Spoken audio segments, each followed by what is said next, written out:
Kenapa kita kena ada strong and stable government? Pertama, untuk mengatasi masalah ekonomi, untuk mengatasi masalah kenaikan harga barang, untuk mengatasi masalah inflasi, mengatasi masalah kejatuhan nilai ringgit.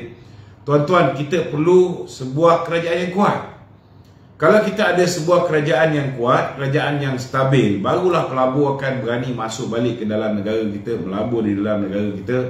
Dan bila mereka masuk ke dalam negara kita, mereka bawa duit mereka. Bila mereka bawa duit mereka, mereka kena tukar menggunakan ringgit. Bila mereka beli ringgit, saudara, ianya akan memberikan impak yang sangat positif kepada nilai ringgit. Demand untuk ringgit akan meningkat, maka harga ringgit akan naik. Dan ini secara tak langsung akan menyebabkan kos kita mengimport barang akan menjadi lebih murah berbanding dengan sekarang. Sekarang ni, saudara, contohnya macam dedak ayam pun, bila kita import, dia mahal. Bila harga dedak ayam mahal, sudah pastilah tuan-tuan, harga ayam juga akan meningkat. Bukan hanya barang-barang import yang meningkat harga hari ini, tetapi dalam menyediakan produk-produk tempatan juga, kadang-kadang kalau ada 14-15 ingredient dalam sesuatu produk, ada juga elemen produk tu ada barang-barang import, ianya juga akan memberi kesan kepada produk tempatan, tuan-tuan. Jadi banyak aspek lain, termasuklah bila pelabur masuk balik ke dalam negara kita, bursa saham Kuala Lumpur akan menjadi semakin mengukuh, kilang-kilang baru akan dibuka, peluang pekerjaan akan wujud, kadar pengangguran akan menurun lagi. Sekarang pun semenjak Datuk Seri Ismail Sabri membuka sektor ekonomi, kita dapat melihat bagaimana kadar pengangguran dapat kita turunkan dengan amat baik, tetapi kita boleh buat lebih baik sekiranya Datuk Seri Ismail Sabri mempunyai satu pasukan yang kuat. Sekiranya Perdana Menteri selepas pilihan raya umum ke-15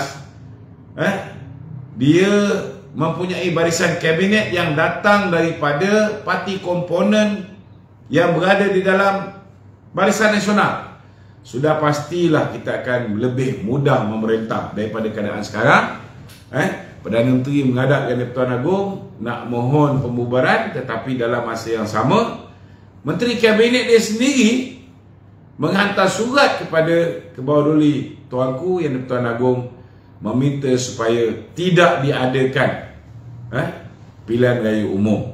Jadi tuan-tuan kena faham, saudara, ini pun secara tak langsung menggambarkan bahawa Menteri-Menteri Kabinet Perikatan Nasional tidak menghormati Perdana Menteri. Jadi macam mana Perdana Menteri nak mentadbir sehingga bulan 7 ataupun tambah lagi 3 bulan selepas mengangkat sumpah, boleh jadi sampai bulan 8, bulan 9, tuan-tuan, macam mana kita nak melihat benda ni berlaku? Sudah pastilah keadaan yang tidak stabil ini tidak akan menyebabkan ekonomi kita akan dapat dipulihkan dengan baik.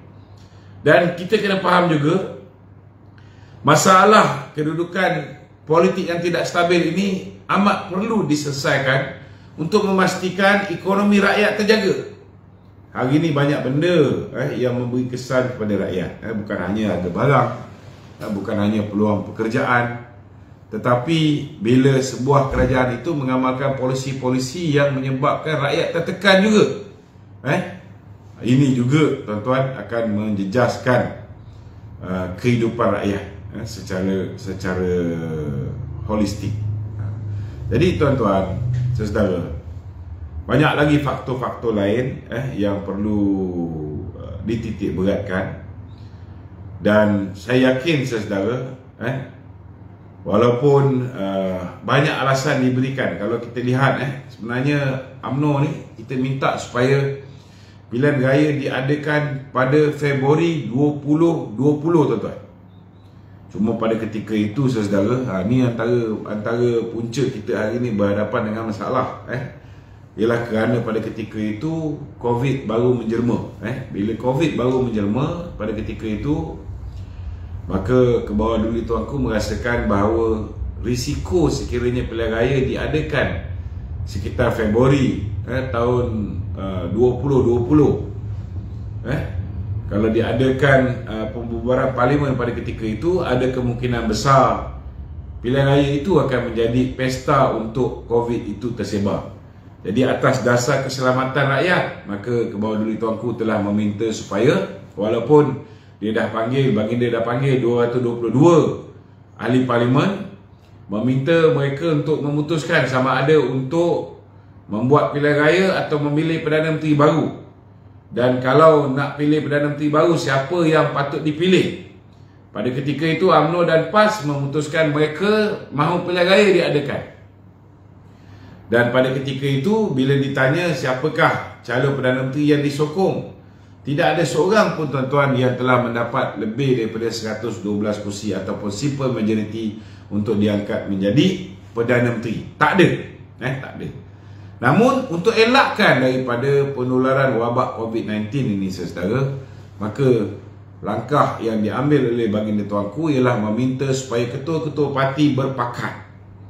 Dan bila ketua-ketua parti berpakat, apabila UMNO punya permintaan dan PAS punya permintaan untuk mengadakan pilihan raya tidak dapat diadakan, inilah bala yang akhirnya terpaksa ditanggung, iaitu bila musuh-musuh politik terpaksa berpakat tuan-tuan. Mereka ni tuan-tuan, umpama tidur satu bantal tetapi mimpi lain-lain. Sebab nak mengelakkan daripada rakyat dijangkiti COVID, bila kita buat pilihan raya, musuh-musuh politik ni terpaksa berpakat dan mengangkat Muhyiddin menjadi Perdana Menteri. Peringkat awal Muhyiddin mendengar pandangan-pandangan yang diberikan oleh UMNO, diberikan oleh Datuk Seri Najib. Itu sebab bila dia ikut, kita minta air sinar, dia bagi air sinar. Kita minta bantuan diberikan kepada rakyat, terutamanya bila dia buat lockdown, dia bagi. Bila dia ikut banyak nasihat-nasihat daripada UMNO, alhamdulillah orang panggil dia Abah. Tetapi bila dia dah mula besar kepala, mula nak fikir nak kekal berkuasa, mula nak menindas orang-orang yang menyokong dia menjadi Perdana Menteri macam Datuk Najib dan Datuk Zahid, dia nak penjarakan pula. Itu yang akhirnya daripada Abah menjadi Abah kau.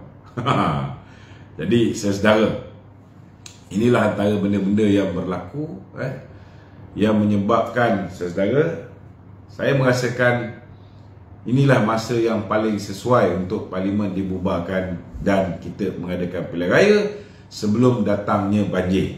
Untuk makluman tuan-tuan, kalau misalnya kali ini kita sekali lagi gagal untuk mengadakan pilihan raya tuan-tuan, dan kita biarkan sehingga Julai dijangka akan berlakunya stagflation. Stagflation ni stagnant inflation tuan-tuan. Keadaan akan menjadi stagnan, ekonomi dunia akan menjadi sangat parah, kenaikan harga barang-barang akan melampau